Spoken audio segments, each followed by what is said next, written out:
La parole de Dieu est un trésor inestimable.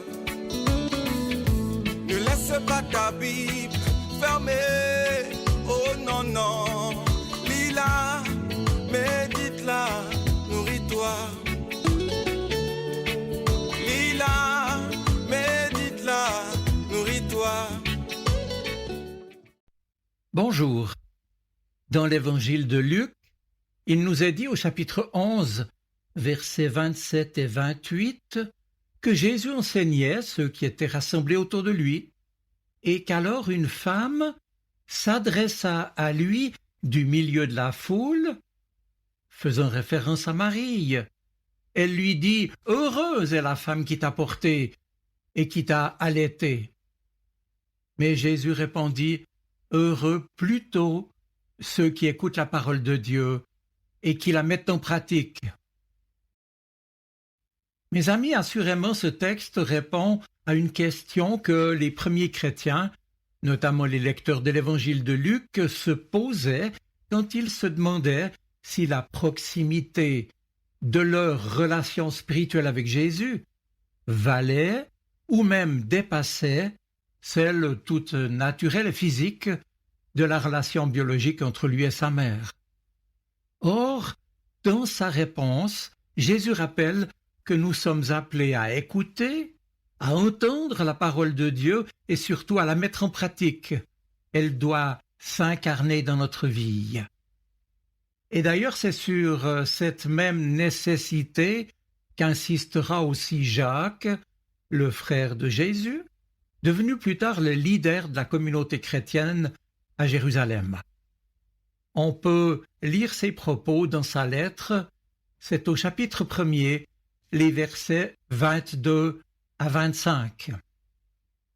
Déjà dans son sermon sur la montagne, en Matthieu 7 ou en Luc 6, Jésus avait illustré cette exigence pour notre vie de disciple en la comparant à une maison qui peut résister à la tempête parce que construite sur le roc et non sur le sable.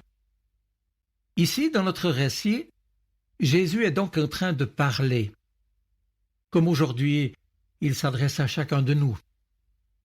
Et c'est à ce moment précis qu'une femme dans la foule élève la voix parce que touchée et admirative de l'enseignement de Jésus.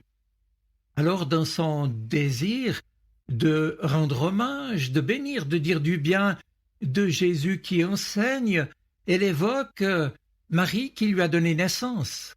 Et elle le dit d'une manière très concrète, évoquant, je cite, « celle qui t'a porté en elle et qui t'a allaité ».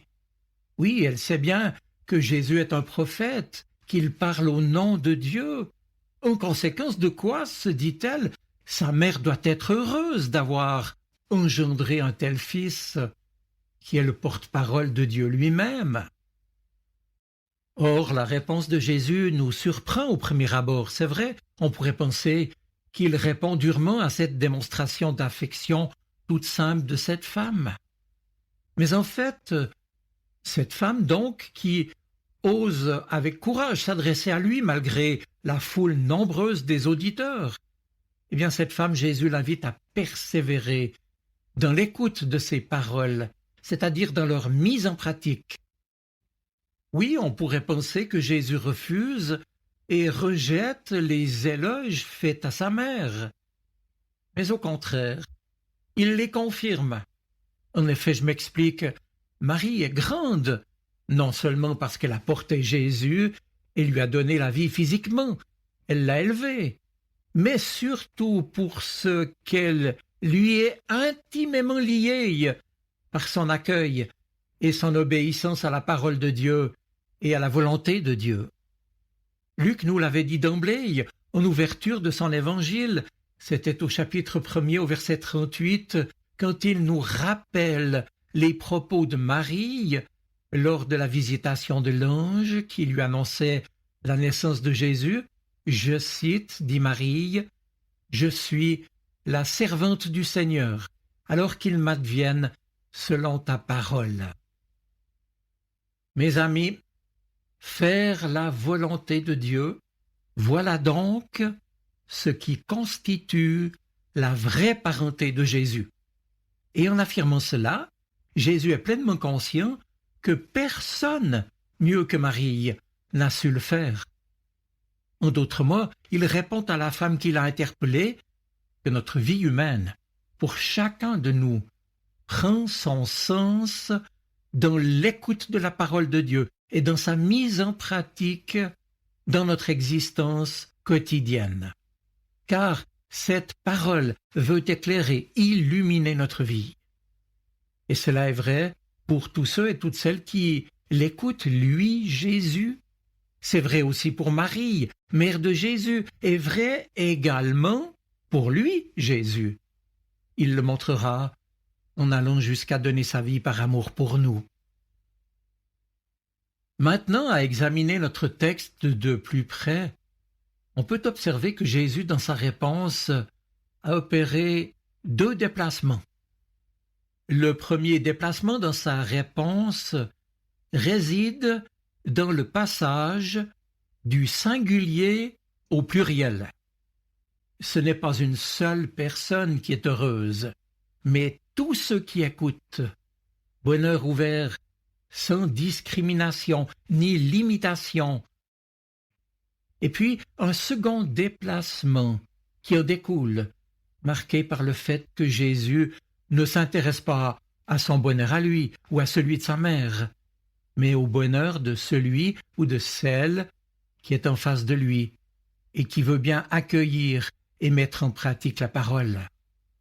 Et Jésus affirme ainsi que le vrai bonheur est donc bien dans la mise en pratique de la parole de Dieu. C'est elle qui permet d'accéder à la vie spirituelle, à la vraie vie, à la communion avec Dieu. Ainsi, sa réponse nous conduit de la grâce, de l'accueil de son pardon et de son amour, vers leurs nécessaires conséquences, à savoir notre agir et les œuvres dont parle précisément Jacques dans sa lettre. Le bonheur de Dieu se transmet par sa parole, qui produit du fruit dans nos vies, et non par une filiation ou une proximité familiale. Jésus se montre là d'une remarquable humilité, puisque peu importe lui-même, mais importe cette parole qu'il montrera résumée dans l'amour de Dieu du prochain comme de soi-même. Vous serez heureux, nous dit Jésus, lorsque vous aurez compris que cet amour est plus important que de me rendre hommage à moi ou à ma mère. Cela dit, dès le commencement de son ministère, Jésus a constaté qu'il y a beaucoup de gens qui l'écoutent et qui sont enthousiasmés au début, mais qui hélas n'ont pas persévéré. Il l'a d'ailleurs fait remarquer au travers de sa parabole du semeur et du triste exemple de ceux qui, je cite, « reçoivent la parole avec joie, mais n'ont pas de racines. Ceux-là croient pour un temps, mais, dit Jésus, quand vient la tentation ou l'épreuve, ils reviennent en arrière. » Dès lors, ici encore, Jésus met les points sur les « i » pour redire à chacun sa propre responsabilité dans sa réception en profondeur et son application concrète de la parole qui lui est annoncée. Il ne suffit donc pas de dire « Seigneur, Seigneur » ou de dire « Jésus, je t'aime ». Le critère de vérité ultime de notre adhésion à l'Évangile, de notre foi et de notre mise en pratique de ses exigences se vérifie dans des actes concrets et pas dans nos discours aussi beaux soient-ils. C'est vrai pour tous ceux qui l'écoutent, lui Jésus, mais c'est vrai aussi pour lui Jésus, c'est vrai aussi pour Marie, c'est vrai aussi pour chacun de nous. Mes amis, notre vie ne s'éclaire vraiment, ne s'illumine que lorsque nous laissons la parole de Dieu nous rejoindre. Ainsi, l'extraordinaire engagement de vie de Marie, et personne n'en doute, a commencé avec la visite de l'ange et avec la réponse de la future mère de Jésus qui a dit « Alors, qu'il m'advienne selon ta parole.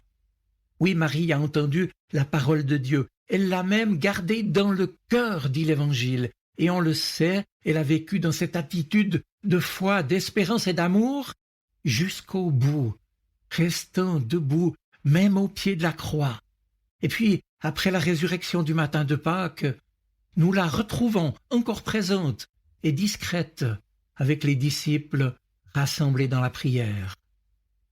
Bel exemple donc pour chacun de nous, appelés à écouter la parole de Dieu et à la laisser descendre dans notre cœur, produire sa croissance de vie, des fruits d'amour, avec l'aide de l'Esprit que Dieu fait habiter en nous.